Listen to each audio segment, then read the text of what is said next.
Success Mantra, V shape future. Hello everyone, welcome you all in important Supreme Court judgments of 2022 Part 1।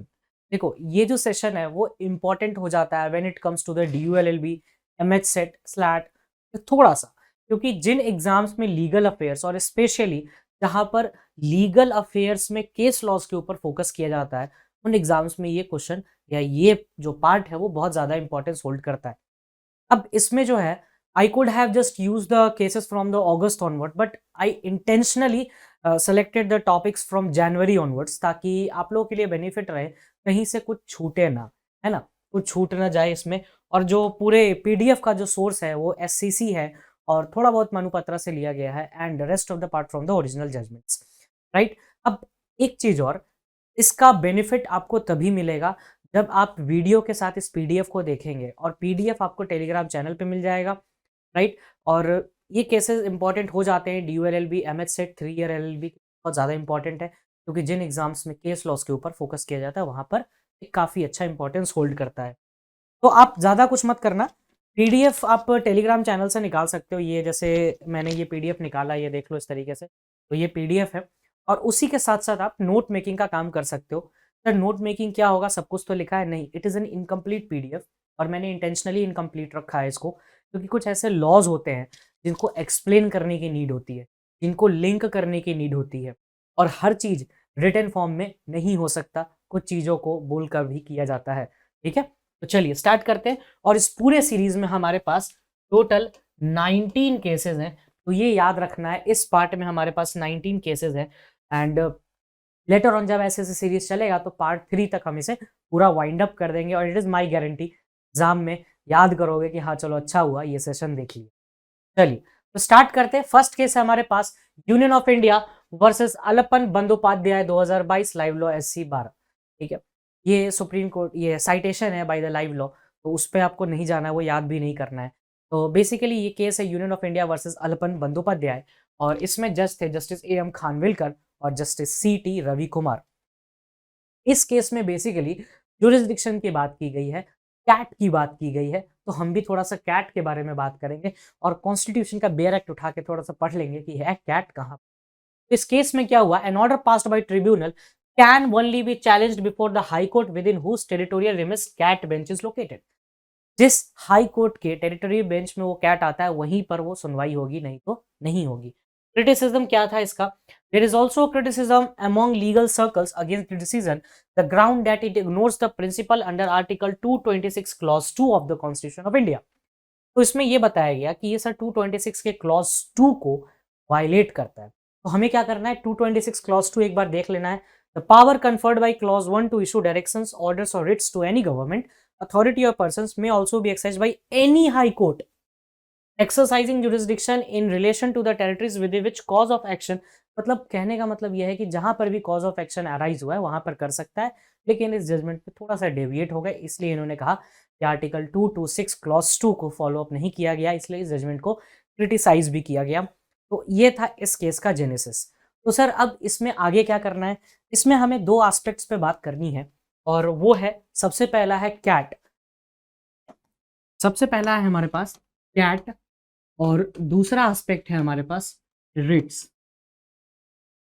तो Ritz पहले हम जल्दी से देखेंगे कि रिट्स में एग्जैक्टली क्या चीज होती है। रिट्स देखो दो तरह का होता है, एक आर्टिकल 32 के अंदर जो रिट्स आते हैं वो, और एक आर्टिकल 226 के अंदर रिट्स आते हैं वो। आर्टिकल 32 के अंदर रिट्स आते हैं वो हाई सुप्रीम कोर्ट की रिट्स होती है और 226 का जो रिट है वो हाई कोर्ट के जुरिस्डिक्शन पे आता है, ठीक है। हाई कोर्ट, सुप्रीम कोर्ट का जो रिट है वो लेसर होता है in terms when it comes to the high court. क्यों? क्योंकि सुप्रीम कोर्ट का रिट तभी इशू होता है, सुप्रीम कोर्ट में जो आर्टिकल 32 का रिट इशू होता है वो तभी होता है जब फंडामेंटल राइट का वायलेशन होता है, when there is violation of fundamental right, तभी वो आर्टिकल 32 काम करेगा। 226 का जो है वो दोनों टाइम पे होता है, fundamental right plus legal rights, तो इसका एम्बिट थोड़ा सा बड़ा हो जाता है when it comes to the jurisdiction. अब रिट समझ में आ गया। रिट 5 तरह से होते हैं, बेसिकली 5 टाइप्स ऑफ रिट्स होते हैं। तो कौन कौन से 5 तरह के रिट्स होते हैं, writ of habeas corpus, mandamus जिसको आप बोल सकते हैं, writ of habeas corpus, writ of mandamus, writ of prohibition, writ of certiorari और रिट ऑफ कोवरेंटो। ये 5 तरह के रिट्स है आपके पास जिसको आपको याद रखना है। Habeas corpus, mandamus, prohibition, certiorari, quo warranto and ये 5 टाइप्स के रिट्स आपको याद रखने हैं इसमें, ठीक है। अब आते हैं कैट पे, इतना सफिशियंट है। अब आप थोड़ा सा एक बार कॉन्स्टिट्यूशन का बेयर एक्ट खोलिएगा कि जिस तरह से बेयर एक्ट हर कोई रखता है, आपको भी रखना चाहिए अपने साथ। If you are preparing for at least DULLB, तो ये तो हर किसी के पास होना चाहिए, because this is just like the everything when it comes to the constitution, है ना।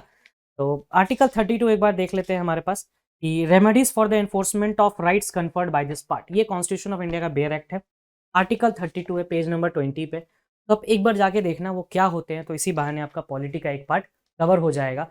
और फंडामेंटल राइट किस पार्ट में है कॉन्स्टिट्यूशन के? पार्ट 3 में है, ये याद रखना। पार्ट 3 ऑफ इंडियन कॉन्स्टिट्यूशन में फंडामेंटल राइट्स है। इतना सफिशिएंट था इस इंफॉर्मेशन में। अब आते हैं कैट पे।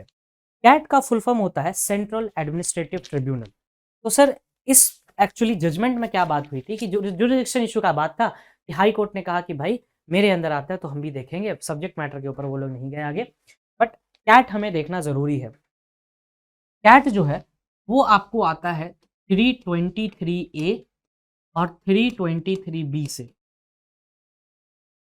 कॉन्स्टिट्यूशन के जब आप ये 2 आर्टिकल्स खोलेंगे, यूपीएससी के बाद यही आर्टिकल्स आते हैं, तो 15, 16, 17, 18, 19, 20, 21, उसके बाद फिर 22 फिर ये आता है। अच्छा, यूनियन पब्लिक सर्विस कमीशन से आपके एग्जाम में क्वेश्चंस आते हैं, union public service commission, state public service commission, जो कि 315 के ऑनवर्ड्स चलता है, 315 के ऑनवर्ड्स चलता है यूपीएससी और एसपीएससी। तो इसको भी पढ़ ही लेना साथ साथ, क्योंकि इन्फॉर्मेशन मैंने दे दिया है, क्योंकि अगर आप हर चीज़ पढ़ने लग जाएंगे तो बहुत टाइम लग जाएगा। तो आर्टिकल 315 से 322 चलता है ये यूपीएससी और एसपीएससी। और कैट की बात आती है तो 323A और 323B, नाम से ही समझ में आ रहा है कि ये अमेंडेड है, क्योंकि ये A और B है और ये ओरिजिनली पार्ट ऑफ कॉन्स्टिट्यूशन में नहीं था।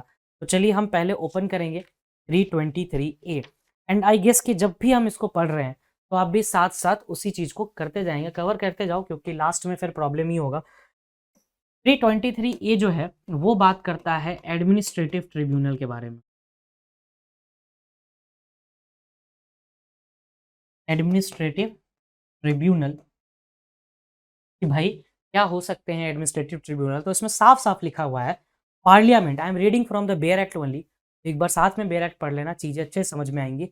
Parliament may by law provide for the adjudication or trial by administrative tribunals of dispute and complaints with respect to recruitment and condition of services of person appointed to public services and post in connection with the affairs of union or state। तो parliament जो है इस सब चीज़ों के लिए administrative tribunal बना सकता है। तो अगर आपसे ये क्वेश्चन आए तो आई होप कि आप ये कर पाएंगे। और ये आर्टिकल वाला पार्ट था, अभी हम इसके पॉलिटी पार्ट में भी घुसेंगे थोड़ा सा। और 323B जो है वो अदर मैटर्स के ट्रिब्यूनल के बारे में बात करता है, जैसे टैक्सेस, असेसमेंट, कलेक्शन, ठीक है। ये बात करता है tribunal in other matters. Apart from other matters का मतलब क्या हुआ sir? Apart from administrative matter को छोड़ के, एडमिनिस्ट्रेटिव मैटर को छोड़ के जो भी है वो इसमें आ जाएगा, ट्रिब्यूनल ऑफ अदर मैटर्स के बारे में। तो आई होप कि यहाँ पे ट्रिब्यूनल का एस्पेक्ट क्लियर होगा। रिट्स और कैट उसमें 2 चीजों पे है, थोड़ी लंबी बात चलेगी, प्लीज कोऑपरेट, ठीक है। ये ट्रिब्यूनल्स देख लिया, ये हम लोगों ने रिट देख लिया। अब बारी आती है सर कैट की, कि कैट क्या होता है, कब आया कैट आखिर, ठीक है। तो उसमें क्या क्या एस्पेक्ट्स हमें पढ़ने हैं, इस पार्ट को हम इरेज नहीं करेंगे।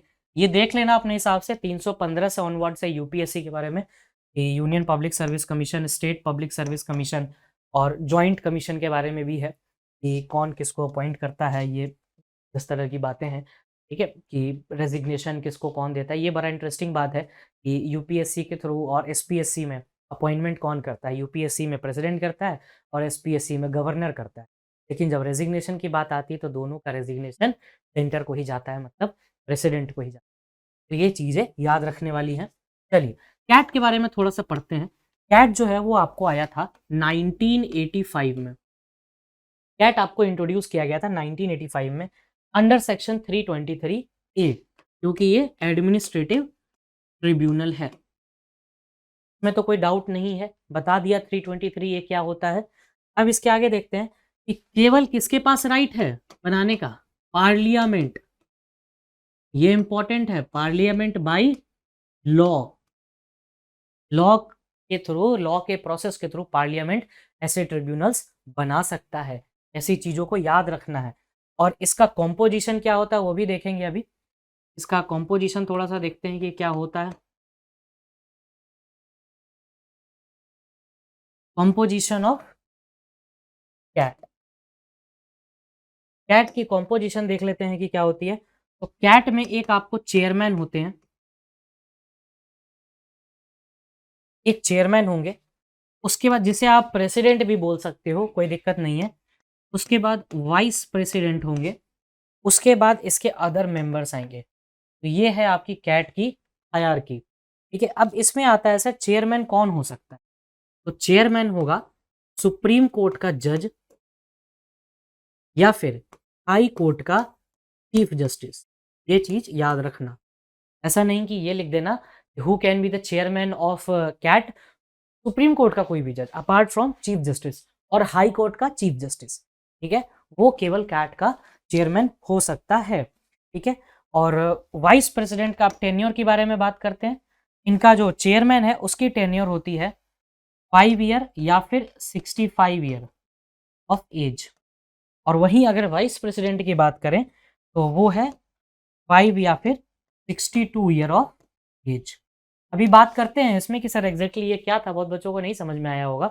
देखो, ऐसा होता है जब भी ये टर्म तुम्हें कहीं लिखा मिले, कॉन्स्टिट्यूशन में कहीं भी ये टर्म लिखा मिले कि 5 ईयर और 62 ईयर्स और 5 ईयर और 65 ईयर्स ऑफ एज, इसका मतलब होता है कि from the date of appointment आप या तो 5 साल तक के लिए कार्यभार संभालेंगे या फिर 65 साल तक की आपकी एज जो भी पहले हो जाए आप उस दिन तक कार्यभार संभालेंगे। जैसे कि मान लो कोई आदमी है वो 58 ईयर्स की एज में बन गया कैट का चेयरमैन। कोई भी पर्सन है वो 58 की एज में चेयरमैन बन गया, तो चेयरमैन बनने में अब आपकी कितनी साल तक है, 5 साल या 65 साल। तो पहले कौन आएगा, 8 में इसमें 5 जोड़ो, 63 के हो जाएंगे ये। तो यानी 2 साल और रह गया। ऐसा नहीं है कि ये 2 साल तक बने रहेंगे, इनको पोस्ट छोड़ना पड़ेगा, क्योंकि कहा गया है 5 ईयर और 65 years of age whichever is earlier. I guess कि यहां तक भी क्लियर होगा। कैट में कुछ नहीं था, ये बड़ा आसान सा एस्पेक्ट है कैट का और रिट का। उस जजमेंट के साथ हम लोगों ने एक अच्छा एस्पेक्ट देखा कैट में। अच्छा, कैट में एक दो चीजें और हैं वो देख लो कि कैट का जो चेयरमैन होता है उसको अपॉइंट करते हैं प्रेसिडेंट साहब। ठीक है, वाइस प्रेसिडेंट लिख देते हैं यहाँ पे। तो ये चीज क्लियर हो गई, 323A भी क्लियर हो गया, रिट्स भी क्लियर हो गया और ये चीज भी हो गई। अच्छा, और जो टर्म ऑफ सर्विस होता है इसका, इस तरह का सर्विस होगा, वो हाई कोर्ट के जज के जैसा ही होता है और ये दिया गया था administrative administrative tribunal act of 2006। इस एक्ट के थ्रू ये अपना फंक्शन करता है और ये जस्ट इक्विवेलेंट होता है हाई कोर्ट के जज के हिसाब से। तो ये पूरा एस्पेक्ट था। आई होप कि अच्छे से समझ में आया होगा। और याद दिला दे कि केस का नाम था Union of India versus Alapan Bandyopadhyay, जिसमें यही कहा गया था an order passed by a tribunal can only be challenged before the high court within whose territorial limit the CAT bench is located. उसी हाई कोर्ट बेंच के through मतलब order pass होगा जिसके टेरिटरी में वो cat bench located है, तो नहीं होगा। और इसको चैलेंज किया गया, इसको क्रिटिसाइज किया गया था 226 क्लॉज 2 के अंदर, जो ये बोलता है एनी हाई कोर्ट। राइट, तो आई होप कि यहाँ पे समझ में आया होगा। एक बार इसका स्क्रीनशॉट ले लो, लिखना है लिख लो। काफी डिटेल्ड में एक्सप्लेन किया है मैंने कैट को यहाँ पे और रिट्स को। आई होप कि इतना सफिशियंट होगा इस पे। अब आते हैं हम अपने नेक्स्ट केस पे। नेक्स्ट केस क्या है हमारे पास, ये देखते हैं। अच्छा, इसमें यहाँ पर लिख भी दिया गया था कि topics to be read is CAT 1995, it's composition and writ jurisdiction. ठीक है, वो चीज है, तो ये देख लेना, क्योंकि एडमिनिस्ट्रेटिव ट्रिब्यूनल एक्ट 1995 में आया था, इसलिए मैंने यहाँ पर 1995 लिखा हुआ है। अच्छा, ये चीज है, ये याद रखना, जिसको भी करंट अफेयर्स में प्रॉब्लम होता है एक बार देख लो हिंदू का एनालिसिस 13 तारीख को दैट इज़ फ्राइडे 5 बजे शाम को लाइव करेंगे। वैसे तो प्रीमियर जाता है बट उस दिन लाइव करके देखते हैं। कोई भी डाउट हो किसी को तो आप डायरेक्टली चैट बॉक्स में पूछ सकते हो, राइट? और कोई भी इश्यू हो तो एक बार करके देखो, कुछ डाउट लगता है या फिर लगता है कि लाइव ही बेटर है प्रीमियर से, इस तरह से हम आगे करेंगे फिर। तो ज़रूर से अटेंड करिएगा इस सेशन को और अपने रिव्यूज़ भी बताइएगा और कोई भी डाउट आए तो उस चैट बॉक्स में आप इस सेशन के भी हिसाब से क्वेश्चंस पूछ सकते हैं। I am completely okay with it. चलिए सेकंड केस देखते हैं, lawyers voice versus state of Punjab. बड़ा ही इंटरेस्टिंग केस है, lawyers voice versus state of Punjab. ये केस इंटरेस्टिंग इसलिए है क्योंकि ये इंडिया के प्राइम मिनिस्टर के पर्सपेक्टिव पे ये बेस्ड है। कि कैसे सर? बेंच थी सीजेआई, उस टाइम के सीजेआई थे एनवी रमणा और justice Suryakant and justice Hima Kohli, मतलब 3 जज की बेंच थी।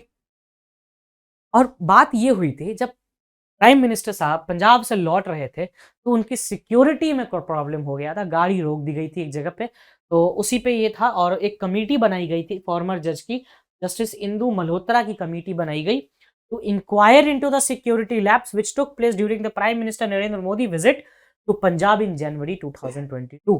देखो पॉलिटिक्स अपनी जगह पे है और प्राइम मिनिस्टर की सिक्योरिटी अपनी जगह पे है।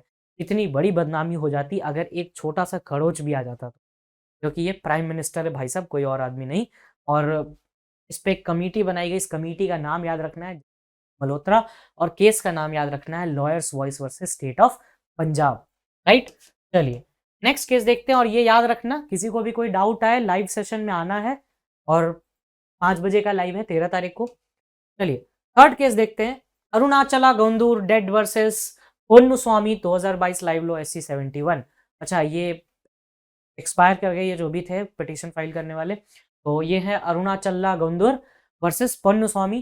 बेंच था जस्टिस अब्दुल नजीर का और कृष्ण मुरारी का और it is a notable interpretation of section 15 of Hindu successions act 1956। Important है थोड़ा सा, पहले तो देखते हैं कि इसमें है क्या। इस केस में ये हेल्ड किया गया था, a daughter is capable of inheriting the self acquired property और share received in the partition of coparcenary property. मतलब जो आधिकारिकता प्रॉपर्टी होती है, जैसे जिसमें ये होता है कि केवल लड़कों को अधिकार मिलता है, ऐसा बिल्कुल भी नहीं है। विमेन्स का भी शेयर होता है इक्वली अपने उस प्रॉपर्टी में जो कि उनकी कोपार्सनल प्रॉपर्टी है। और for Hindu father dying intestate, the court also held that inherited property of female Hindu dying issueless or intestate, मतलब कोई फीमेल हिंदू उसके पास कोई प्रॉपर्टी है वो डेथ हो जाती है विदाउट इशूलेस और विदाउट इंटेस्टेट, तो वो सोर्स को चली जाएगी। मान लो कि एक्स फादर है, X is father, Y is daughter, इसकी बेटी है, इसको कोई प्रॉपर्टी मिलता है जो कि इसका राइट है, ये अपना कोपार्सन इनहेरिट करती है। तो section 15 of Hindu succession act 19 ये बोलता है अगर इसकी डेथ हो जाती है और इसने मेंशन क्या रहता है कोई स्टेट और इंटी स्टेट डाई होता है तो ये वापस सोर्स को चला जाएगा प्रॉपर्टी। और इसमें to be read with the succession of Hindu succession act 1956। तो आप एक बार फिगर आउट कर सकते हो 1956 ऑफ हिंदू सक्सेशन एक्ट में ज्यादा कुछ नहीं, यही बताया गया है कि किसको कौन सी प्रॉपर्टी मिले, किसको प्रॉपर्टी मिल सकती है, बेटी को, बेटे को, या फिर किससे आप ले सकते हो प्रॉपर्टी, इनहेरिट किससे कर सकते हो, बस सिंपल चीज है। बट सेक्शन 15 याद रखना ये किससे रिलेटेड है, तो रूल्स ऑफ सक्सेशन से रिलेटेड है। To be read with the rules of succession, पूरा रूल्स ऑफ सक्सेशन याद करने की नीड बिल्कुल नहीं है। फोर्थ नंबर केस है हमारे पास Smriti Tukaram Badade versus state of Maharashtra and others. ठीक है, ये फोर्थ नंबर का केस है हमारे पास और इस केस में बेंच बैठी थी जस्टिस DY चंद्रचूड़ और जस्टिस सूर्यकांत की। Expanded the definition of vulnerable witness, बड़ा इंटरेस्टिंग टॉपिक है, टाइम लगेगा इसमें, to include victims of sexual assault regardless of gender, mentally ill witness, persons with disability etc. The definition only covered the child witness। Sir बात क्या बोल गए, ऐसा क्या बोल गए? देखो इस पर्टिकुलर केस में इंटरेस्टिंग था, वल्नरेबल विटनेस की बात की गई जिसमें सुप्रीम कोर्ट के जज साहब ने कहा कि जो वल्नरेबल विटनेस का एम्बिट है आप उसको बढ़ाइए। केस का नाम याद रखना, डायरेक्टली क्वेश्चन आ सकता है वल्नरेबल विटनेस से कौन सा केस रिलेटेड है, Smriti Tukaram Badade versus state of Maharashtra. ठीक है, ये तो केस का नाम हो गया। अब आते हैं हम वल्नरेबल विटनेस। देखो वल्नरेबल विटनेस, अच्छा ये जिसने नहीं पढ़ा अभी तक देख लो, कैट से रिलेटेड बातें की थी हमने, तो पीछे करके देख लेना। चलिए, हमारे पास टॉपिक क्या है? Vulnerable witness. पहले तो अपना टॉपिक डालें। देखो, विटनेस तो समझ गए, गवाह जो देता है ना, तारीख पे तारीख वाले में। देखो, वल्नरेबल विटनेस बेसिकली वो विटनेस होता है, प्रेजेंट सिनारियो से थोड़ा सा पहले चलते हैं। वल्नरेबल विटनेस वो विटनेस होता है जो कि अंडर एज ऑफ 18 ईयर्स होता है, मतलब 18 साल से कम आयु का जो विटनेस होता है उसे हम कहते हैं वल्नरेबल विटनेस। ठीक है, मतलब जो 17 साल का बच्चा है, अगर वो कोई विटनेस दे रहा है या फिर देने की कैपेसिटी रखता है, तो उसको हम कहेंगे वल्नरेबल विटनेस। सुप्रीम कोर्ट ने इस केस में एम्बिट बढ़ा दिया, और बहुत सारी बातें हुई इस केस में, अभी बात करेंगे। और सुप्रीम कोर्ट ने कहा इसके एम्बिट को आप ब्रॉड करिए, इस चीज के एम्बिट को आप ब्रॉड करिए। और इन्होंने कहा, इन्होंने एक एग्जांपल दिया कि जो सेक्सुअल असॉल्ट की जो विटनेस होते हैं, अच्छा इसमें बहुत इंटरेस्टिंग बात ये कहेगी कि सेक्सुअल असॉल्ट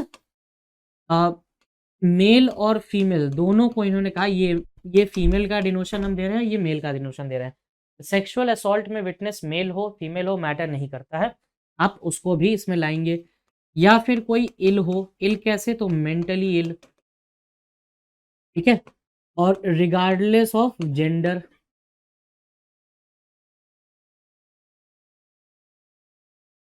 ये बात सुप्रीम कोर्ट ने कही, तो ये चीज तो सुप्रीम कोर्ट ने एम्बिट बढ़ाने के लिए बोल दिया। अब हमारा काम क्या है इसमें? हम तो ये जान गए कि वल्नरेबल विटनेस वाला एज क्या होता है। इनिशियली क्यों जो पूछा जाएगा कि क्या होता है वल्नरेबल विटनेस का इनिशियली, तो 18 साल से कम आयु का जो भी होता है उसे हम कहते हैं वल्नरेबल विटनेस। ठीक है, अब सुप्रीम कोर्ट ने कहा कि वल्नरेबल विटनेस डिपोजिशन सेंटर बनाया जाए। ठीक है, जहां पर हम देखो, विटनेस प्रोटेक्शन स्कीम बहुत जरूरी है, क्योंकि गवाह जा रहा है देने गवाही, कोर्ट में पता चला बीच में गायब हो गया, वो पहुंचा ही नहीं ना। मूवी में देखते होगे कि वो वहां गवाही देने जा रहा है, वो वहां पहुंचना नहीं चाहिए, रास्ते में ही गायब हो जाता है। तो वैसे ही है यहाँ भी भाई साहब, प्रोटेक्शन बहुत जरूरी है विटनेस का। तो इसमें एक बात कही गई, vulnerable, my bad, vulnerable witness protection scheme. अच्छा, हम अब वल्नरेबल विटनेस को VW से नाम देंगे। ठीक है, आगे जो भी अब बात करेंगे इसके बारे में, तो VW vulnerable witness protection scheme की बात की सुप्रीम कोर्ट ने। और सुप्रीम कोर्ट ने कहा कि आप आर्टिकल 21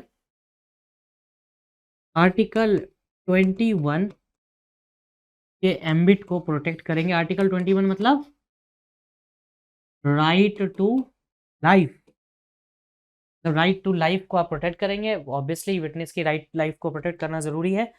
और आर्टिकल 140 142 जो कॉन्स्टिट्यूशन का सुप्रीम कोर्ट के जो बारे में बात करता है उसके बारे में है। तो उन्होंने कहा कि केवल वल्नरेबल विटनेस जो है वो वहां तक नहीं सीमित रहेगा, चाइल्ड के एज तक, बल्कि इसको हम कहाँ पे ले जाएंगे? एज न्यूट्रल, कुछ एस्पेक्ट्स देख लो इसके, जेंडर न्यूट्रल,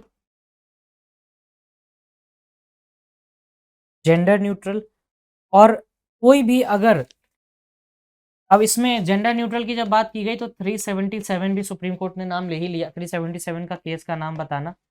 अच्छा, उसके बाद है मेंटल हेल्थ केयर एक्ट 2017 के अंदर कोई भी मेंटली इल है,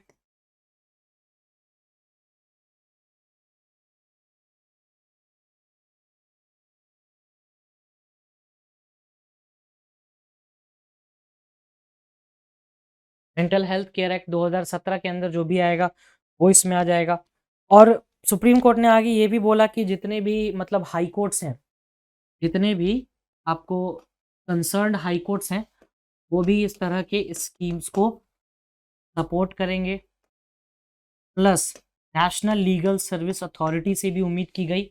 नेशनल लीगल सर्विस अथॉरिटी का पैटर्न इन चीफ याद रखना, चीफ जस्टिस होते हैं। जो भी चीफ जस्टिस होगा वो, इसका थोड़ा सा हम टॉपिक से डेविएट कर रहे हैं, इसका पैटर्न कौन होगा? CJI, और जो सीनियर मोस्ट होंगे वो इसके चेयर होंगे। ठीक है, ऐसी छोटी-छोटी बातें याद रखना, ये भूलने वाली बात बिल्कुल नहीं है और इसके लिए माफ़ नहीं है। हाँ, कॉन्स्टिट्यूशन को इसके लिए माफ़ी नहीं दी गई है अगर आप ये बोलते हैं तो। अच्छा, सुप्रीम कोर्ट ने 2018 में एक विटनेस प्रोटेक्शन स्कीम लॉन्च किया था। विटनेस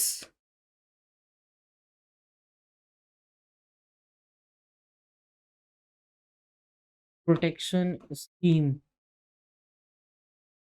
2018, बस ये याद रखना कि विटनेस प्रोटेक्शन स्कीम कब आया था।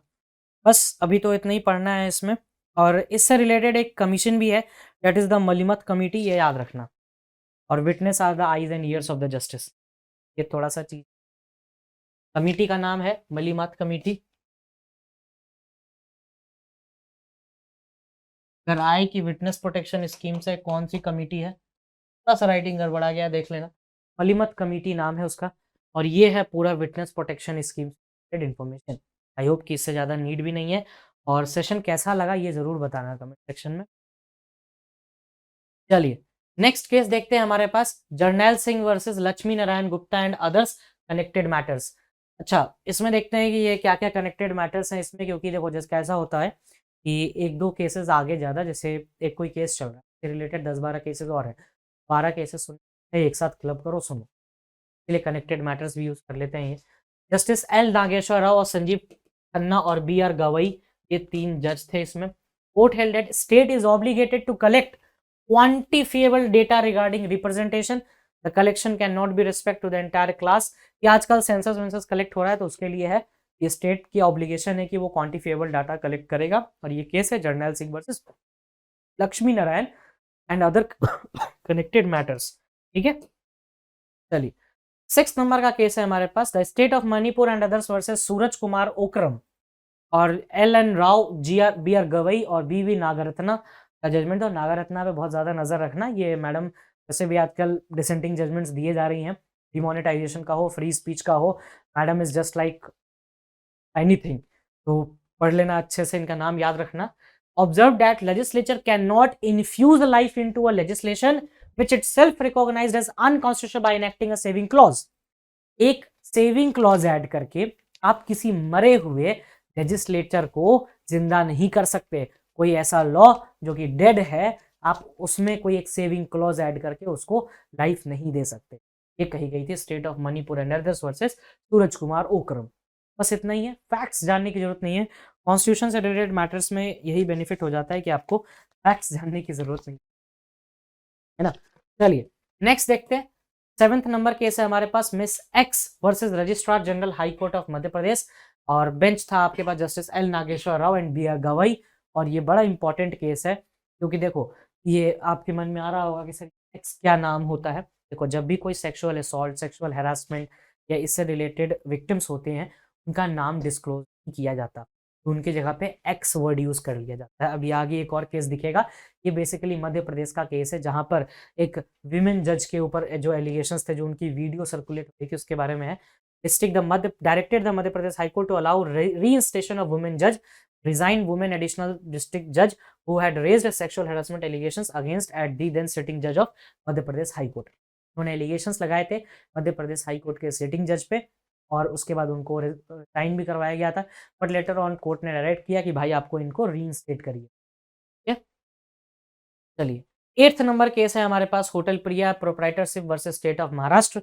ये फेमस है आपको बार डांसर केस के नाम से, और ये महाराष्ट्र का बड़ा ही फेमस केस रहा है और आए दिन सुर्खियों में भी ये आते रहता है।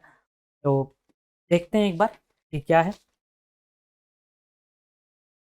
इस केस में बेसिकली सुप्रीम कोर्ट ने क्वेस किया restriction which was imposed purposely to protect women, whereby the number of women who can perform in orchestra bar in Maharashtra was limited. Basically orchestras में विमेन के performance के number पर रोक लगा दी गई थी कि आप बार में एक सफिशिएंट नंबर ही शिफ्ट किया गया था कि आप इससे ज़्यादा नहीं परफॉर्म कर सकते। सुप्रीम नहीं, ये गलत है। अच्छा, ये ऑर्केस्ट्रा में जो ये बार डांसर्स हैं, freedom of practice profess and propagate पे नहीं आता है क्या? आर्टिकल 19(1) का पार्ट नहीं है? बताना कमेंट सेक्शन में। और एक बार पढ़ना आर्टिकल 19(1), चाहे बार डांसर्स की बात हो, चाहे आप सेक्स वर्कर्स की बात हो, तो हर किसी का एक प्रोफेशन है जिसको रेस्पेक्ट करनी चाहिए। अब यहीं पर हम जब बात करेंगे आगे, तो सेक्स वर्कर्स के भी एक केस आया था UIDAI वाला, जिसमें कोर्ट ने डायरेक्ट किया था आधार देने के लिए और एक permanent address was right to dignity, तो सबके पास है ना बॉस। तो ये केस उससे रिलेटेड है, hotel Priya proprietorship of Maharashtra. I hope कि इसमें कोई इशू नहीं होगा। 9th नंबर पे आते हैं, Gambhirdhan K Gadhvi versus state of Gujarat. Bench थी MR शाह और BV नागरत्ना की। Held appointment of vice chancellor of university even under a state legislation cannot be contrary to the provision of UGC regulations। देखो vice chancellor जो होता है यूनिवर्सिटी का, वो बड़ा इंपॉर्टेंट पोस्ट होता है ना। और वाइस चांसलर का अपॉइंटमेंट आप केवल यूजीसी नॉर्म्स के थ्रू ही कर सकते हैं और किसी एक्ट के थ्रू नहीं कर सकते। चाहे स्टेट का ही आपका 30 मार्क खान कोई तोप एक्ट लेके चले आओ, मतलब नहीं है। अगर यूजीसी के प्रोविजंस के अंदर नहीं है तो नहीं है। अभी रिसेंटली आपको कर्नाटका, तेलंगाना, कर्नाटका, तमिलनाडु, वेस्ट बंगाल के जो प्रोटेस्ट आपने सुने होंगे, ये टसल आप लोगों ने सुना ही होगा ममता दीदी का। ये रहता ही है कि उन्होंने वाइस चांसलर का पोजीशन ही हटा दिया। और साउथ में भी 1-2 बार देखा है, ये TN रवि जहाँ पर गवर्नर हैं, वहाँ पर भी ये चीज़ देखा गया है। तो ये मैटर है बहुत टाइम से। तो गवर्नर होता है वो पोस्ट बहुत इंपॉर्टेंट है, और गवर्नर जो होता है वो वाइस चांसलर का काम करता है। बट गवर्नर साहब कभी-कभी तारिक मोहम्मद साहब भी हैं, तो कभी-कभार गवर्नर साहब जो हैं वो अपने आप को ऊपर ही ले जाते हैं कॉन्स्टिट्यूशन से, तो वो गलत है। बट जो चांसलर का अपॉइंटमेंट है वो यूजीसी के थ्रू होगा, वाइस चांसलर का, ठीक है। द एपेक्स कोर्ट नोटेड, जैसे देखो बेसिकली होता क्या है कि गवर्नर जो वो चांसलर होता है, तो गवर्नर बोलता है हम ही अपॉइंट करें, आप नहीं करते। देखेंगे क्या है। The apex court noted that in case of state legislature are repugnant in the central legislation is to prevail as per Article 254 as education is subject of concurrent list। बस अभी रुक जाओ, कहानी तुमने समझ ली यहाँ पर ये 2 लाइन में। लेकिन ये इशू क्या है ये समझना बड़ा इंपॉर्टेंट, कि बिना इशू का मतलब नहीं है पढ़ने का, उससे बेटर है कि मत ही पढ़ना, है ना। चलिए देखते हैं क्या है इशू। इशू क्या है, वाइस चांसलर, यही है issue, vice chancellor. Vice chancellor का इशू चल रहा है और अपॉइंटमेंट होता है by University Grant Commission, UGC के नॉर्म्स के थ्रू। यूजीसी का नॉर्म क्या बोलता है कि देखो एक ना सेलेक्ट कमिटी होगी, एक सेलेक्ट कमिटी होगी, एक सेलेक्ट कमिटी होगी आपके पास, और 3 से 5 मेंबर, या फिर सेलेक्ट कमिटी कह लीजिए या सर्च कमिटी कह लीजिए।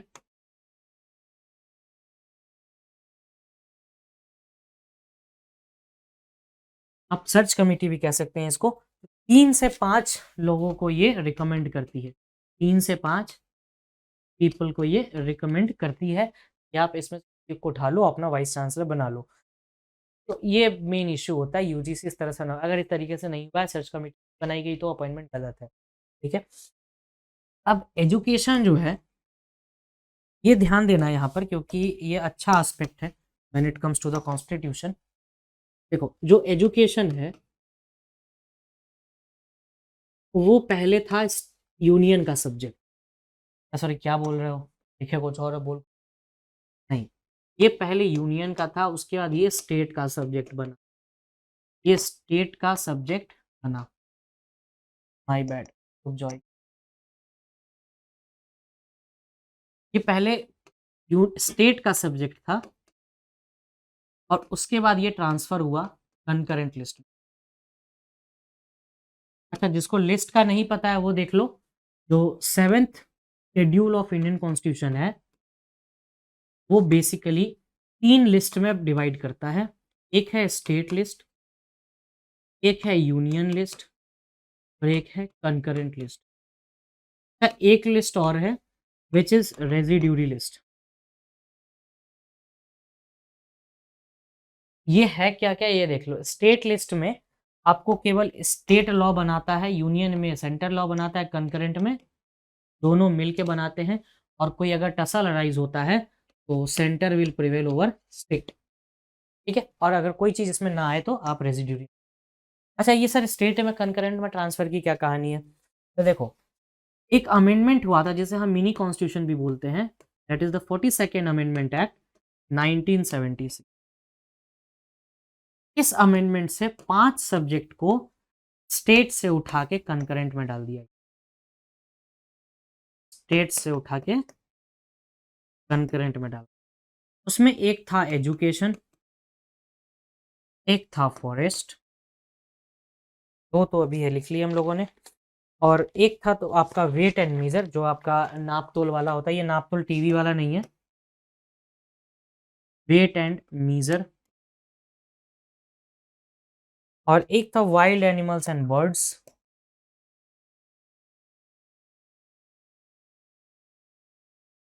One two three four. और एक है हमारे पास जो लास्ट है, that is administration of justice. अब क्या बात हुई, मेनली यहाँ पर एक आर्टिकल की बात की गई है, डेट इज आर्टिकल 254। हम क्या करेंगे, कॉन्स्टिट्यूशन का बेयर एक्ट उठाएंगे और जल्दी से आर्टिकल 254 ओपन कर लेंगे, क्योंकि पीछे बात किया गया है।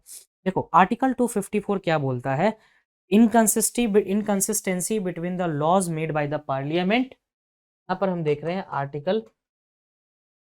आपके मन में ये सवाल आ रहा होगा कि जब ये कंकरेंट का पार्ट है तो स्टेट भी बना सकता है और सेंटर भी बना सकता है। अभी बताया है आपने, दोनों बना सकते हैं, लेकिन टसल हो तो सेंटर। ऐसा कहाँ लिखा है, ऐसा है आर्टिकल। अब स्टेट का क्या कहना है कि यूजीसी का नॉर्म सेंटर का है, हम तो अपना लेजिस्लेशन लाएंगे। तो सेंटर कहता है अच्छा रुको, हम बड़े पापा हैं, हम देखेंगे क्या करना है नहीं करना है।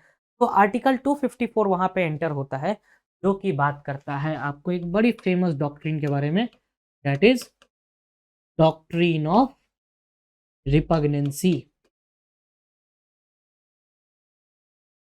ये टर्म आपको कॉन्स्टिट्यूशन में नहीं मिलेगा लिखा हुआ, है ना।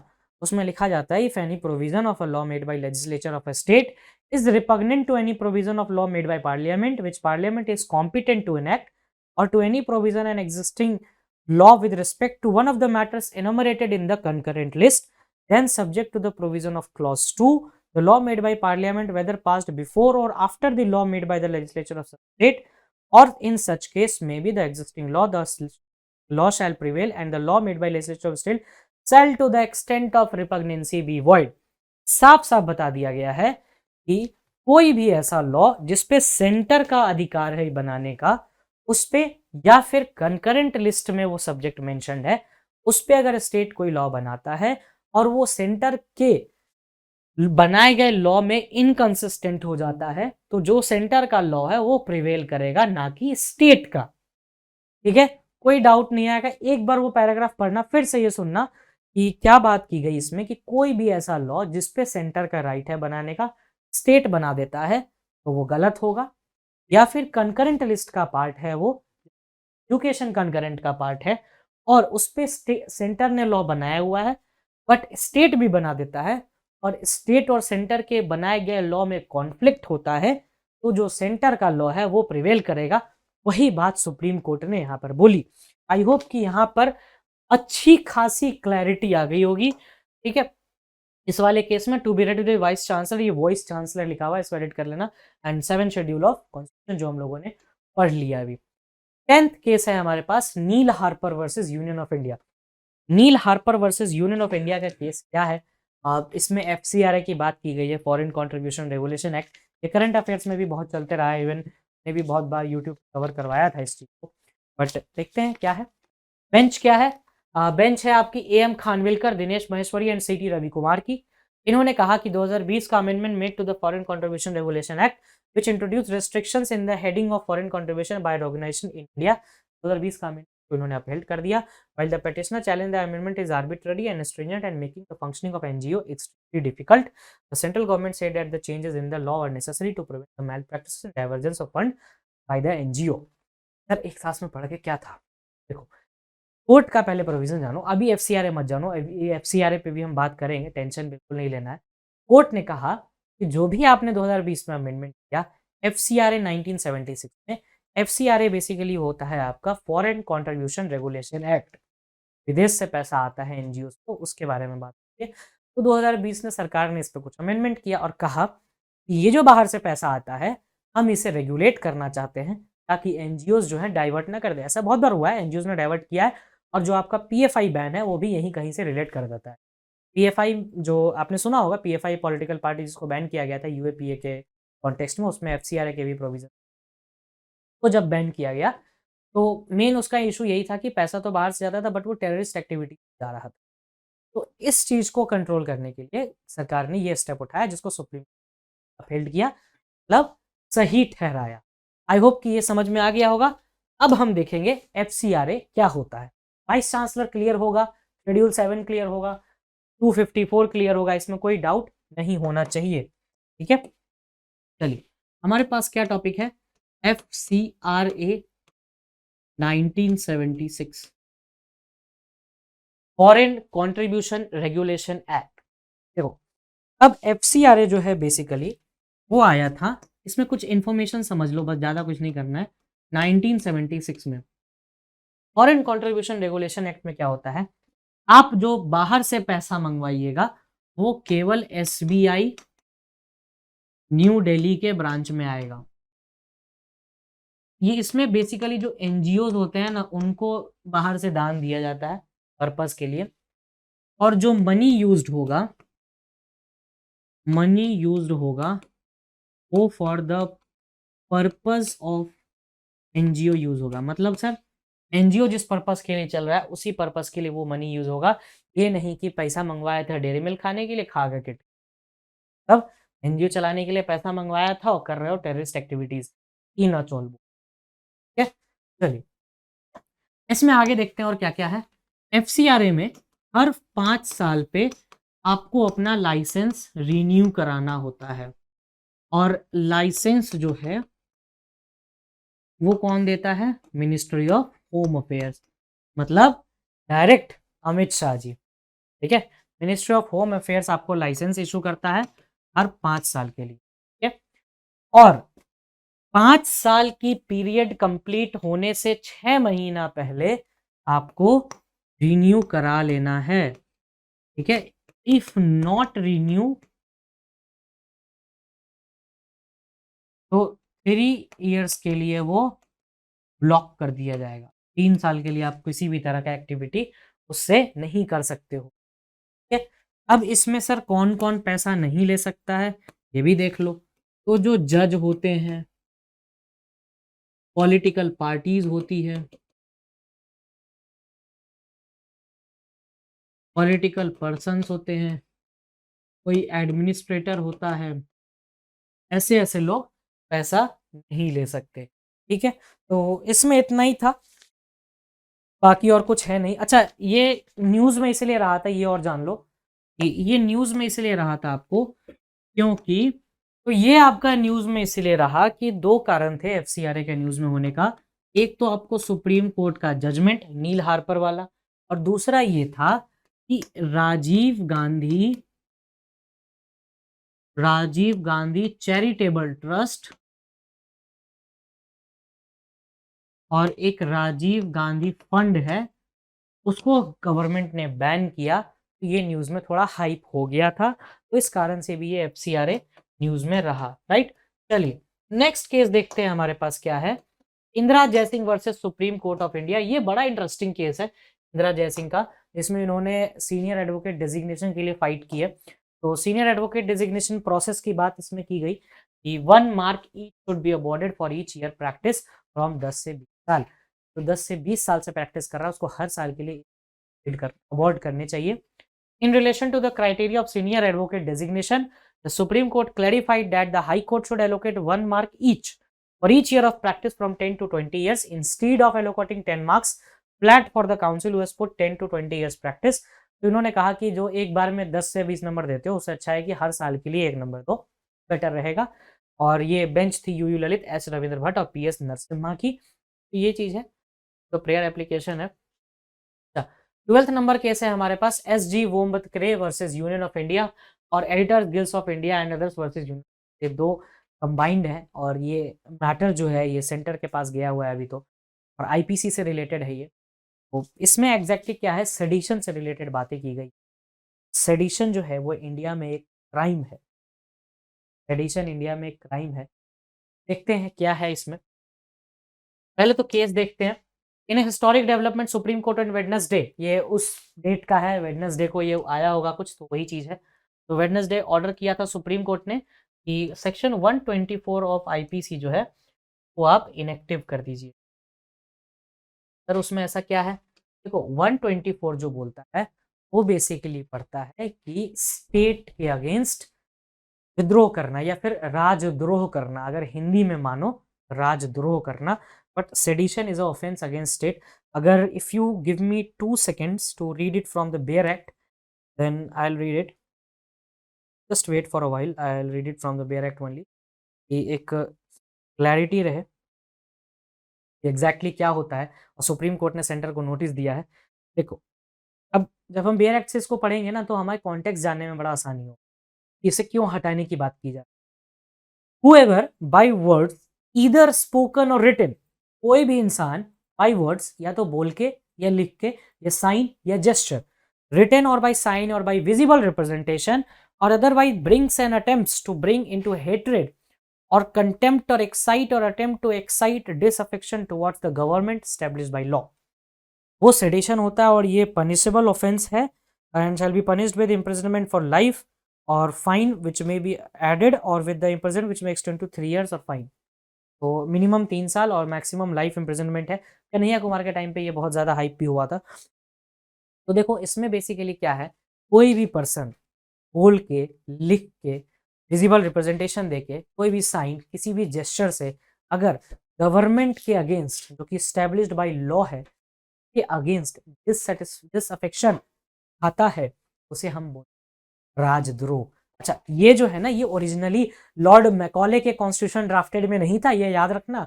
लॉर्ड मैकॉले ने भी नहीं डाली थी ये section 124A of IPC. Macaulay जिसने आईपीसी बनाया, 124A उसने डाला ही नहीं था, 124A लिखा हुआ है यार। 124A का मतलब होता है कि ये जो सेक्शन है वो बाद में ऐड किया गया, और ये ऐड किया गया था हमारे फ्रीडम फाइटर्स को दबाने के लिए, रोकने के लिए, महात्मा गांधी के अगेंस्ट, गोखले के अगेंस्ट, ऐसे बहुत सारे लोग हैं जिनके अगेंस्ट 124A का यूज किया जाता था ताकि वो राजद्रोह ना करें। अब तो हम इंडिपेंडेंट हैं, हमारे पास फ्री स्पीच है, तो free hate speech can be encountered with more speech, not with the punishment. ये याद रखना कि अगर कोई गलत बोल रहा है तो उसको सही किया जाएगा, ये डेमोक्रेसी है। तो in an interim order the court urged the centre and state government to refrain from registering. Court ने स्पेशली कहा सेंटर और स्टेट गवर्नमेंट किसी भी तरह का एफआईआर रजिस्टर नहीं करेगी जब तक सेंटर के अंदर ये चीज हमने भेजी है कि आप इसका कुछ सुझाव दो। Bench comprising chief justice of India N V Ramana, Surya Kant and justice Hima Kohli 3 जज की बेंच थी। अच्छा सर, ये सुप्रीम कोर्ट ने डायरेक्टली क्यों नहीं हटा दिया? ये लेजिस्लेटिव मैटर है, लॉ मेकिंग का मैटर है। लॉ मेकिंग का मैटर सुप्रीम कोर्ट नहीं देखता, वो लेजिस्लेचर देखता है, इसलिए सेंटर को दिया गया। अच्छा, इससे रिलेटेड ना एक बड़ा ही अच्छा केस है, that is the Kedarnath Singh versus state of Bihar. ठीक है, तो इस केस में इतना ही, और ये पढ़ना अच्छे से। 124 मैंने जितना बताया उतना सफिशिएंट था। आईपीसी के थ्रू रेफर करना, और जो हम लोगों ने अभी रेफर किया that was the original text of bare act. ठीक है। अच्छा, थर्ड केस है हमारे पास Radheshyam Bhagwan Das Shah and at the rate at Lala Vakil versus state of Gujarat, ये उसका पेट नेम है।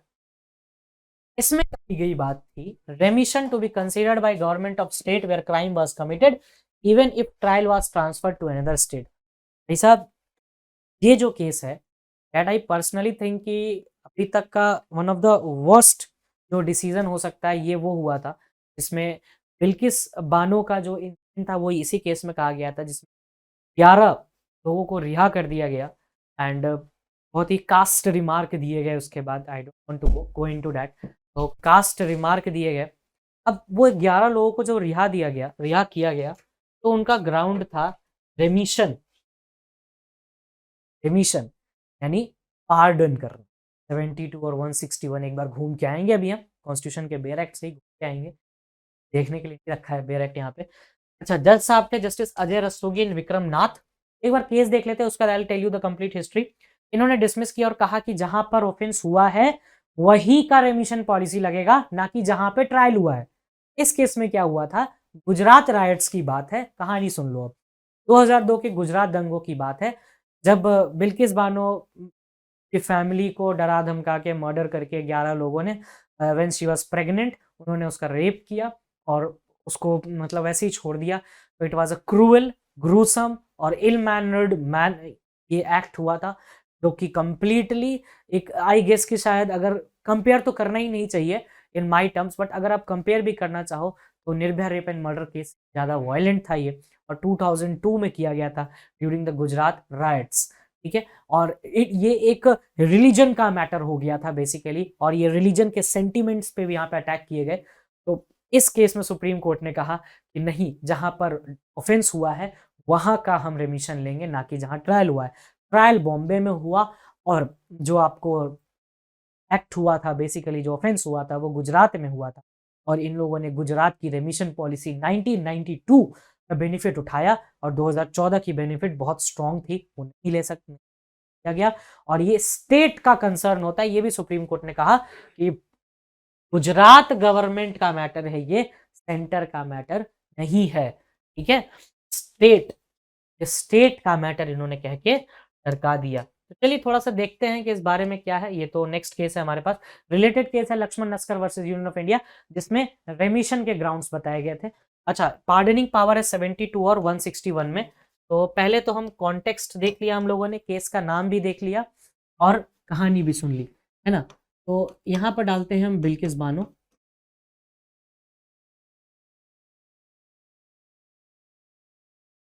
और इसके नीचे आर्टिकल है 72 एंड 161। ये है पार्डनिंग पावर ऑफ प्रेसिडेंट।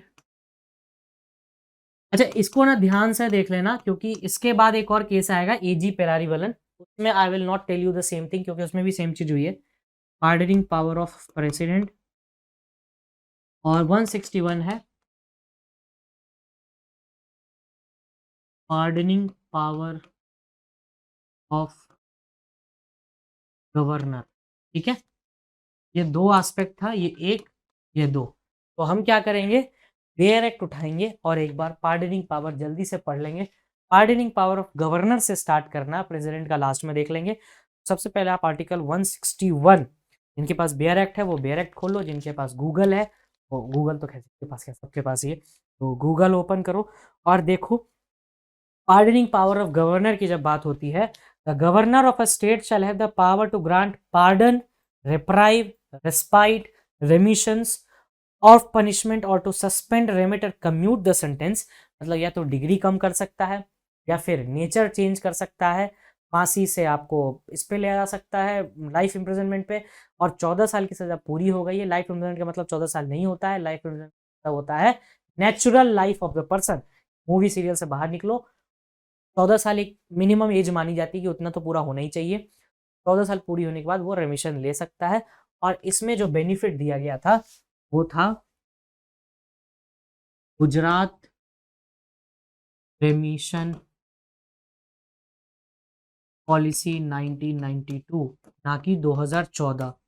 14 का नहीं दिया गया, जबकि ये ईडी का इसमें जो सीबीआई थी वो 2009 में ही फैसला कर चुकी थी सीबीआई कोर्ट ने, और इसमें 2014 का इसलिए नहीं दिया गया, अगर जो 14 का दे देते ना तो ये लोग बच नहीं पाते।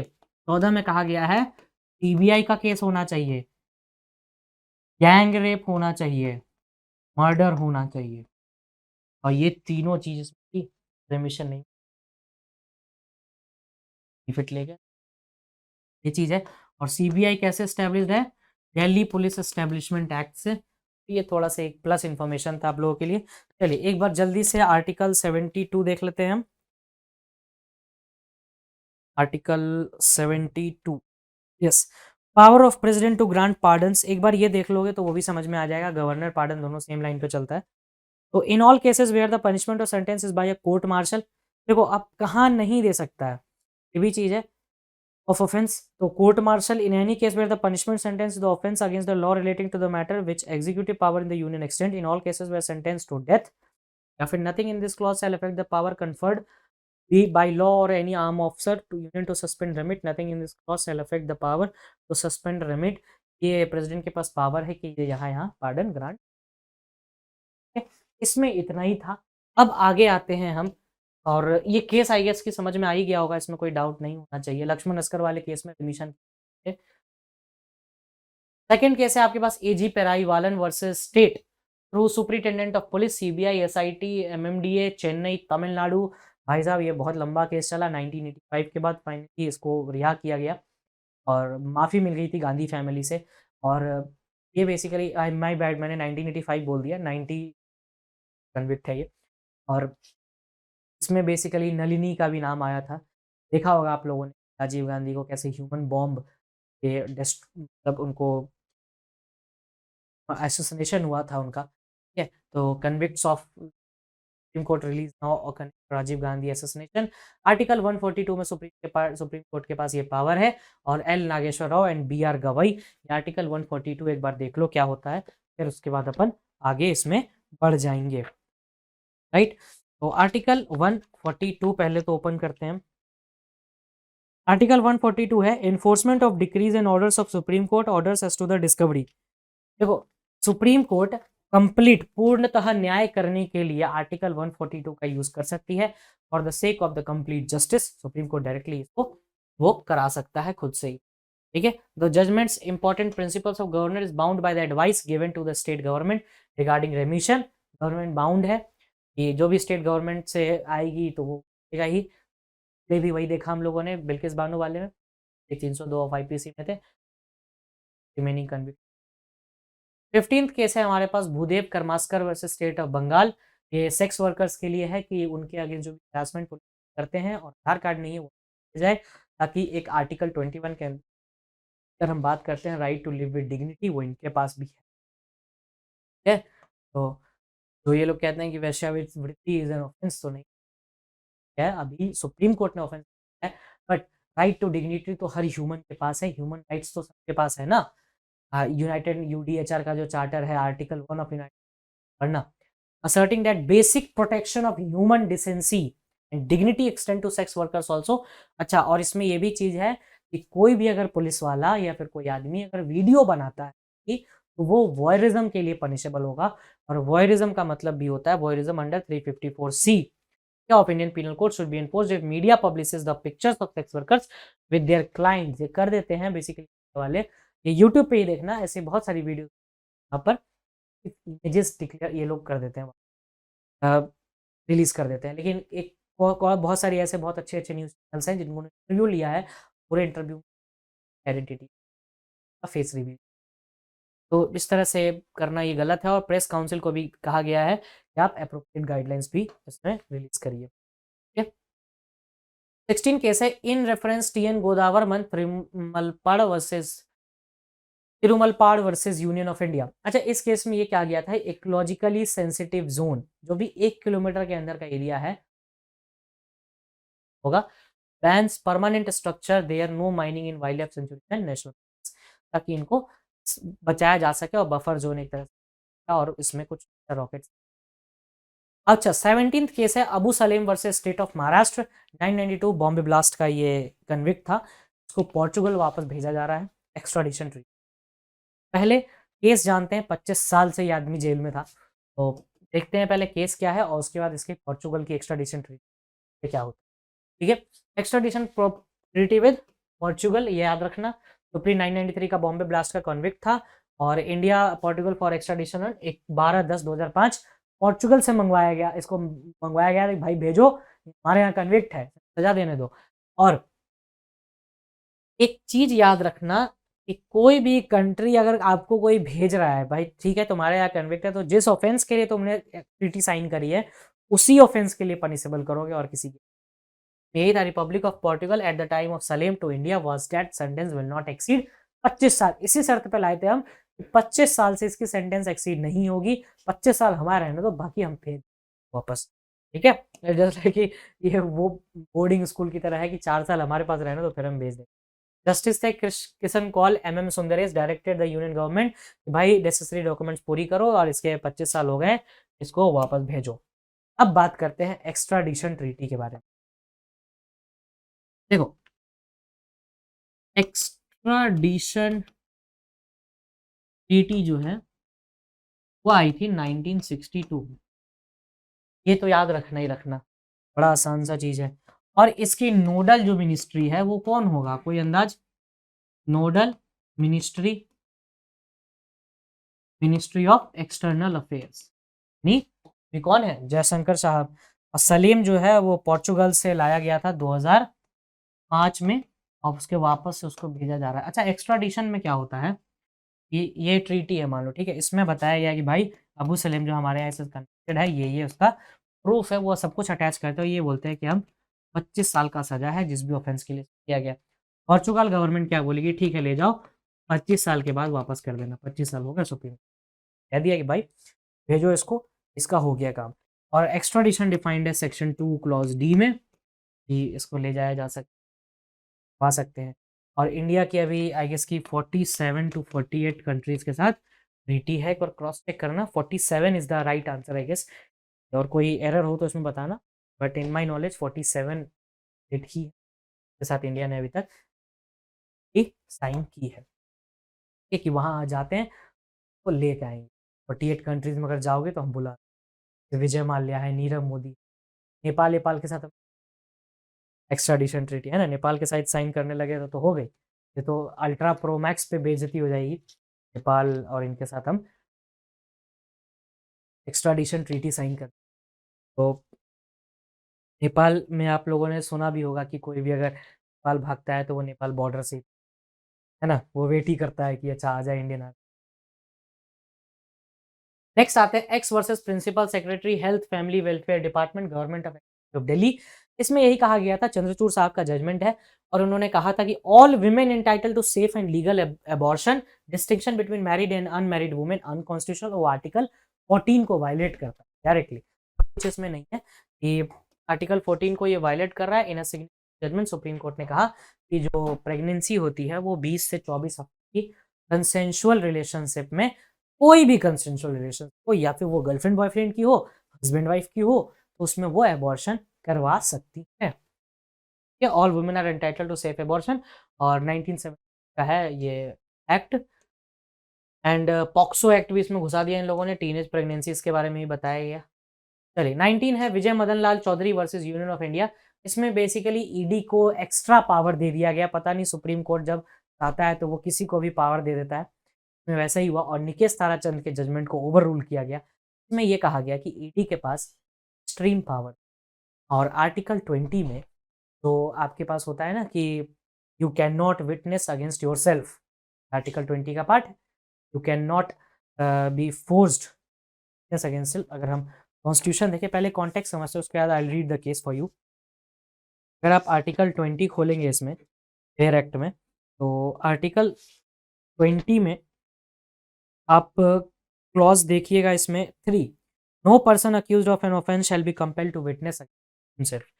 किसी को भी उसके अगेंस्ट बोलने के लिए कंपेल नहीं किया जा सकता, लेकिन इसमें सुप्रीम कोर्ट ने कहा कि ईडी कर सकती है, because ED is not a police officer. ठीक है, तो ट्विन कंडीशन फॉर बेल है यहाँ पर, और supreme court on Wednesday appeal the provision PMLA 2002, PMLA भी इसमें घुसाया गया, और पीएमएलए 2005 का एरर बताया गया। और ईडी के पावर को arrest, attach and search and seizure कर सकता है, रीजनेबल नेक्सस। और the court also twin condition for bail of section 45 and said that the parliament was competent to amend the provision। और इसमें निकेश ताराचंद को ओवररूल किया गया, क्योंकि इस केस में कहा गया था कि ट्विन कंडीशन ऑफ बेल को एबॉलिश किया जाए, ये गलत है। इति श्री होता है हमारा आज का ये पूरा session, live law and judgments और द हिंदू का एनालिसिस है ना, 13 तारीख को आएगा ये, लाइक रिंग लाइव होगा सेशन। और कोई भी डाउट हो just text me, mail me, do whatever you want, and the PDF will be in the Telegram channel. Thank you. That's all from me.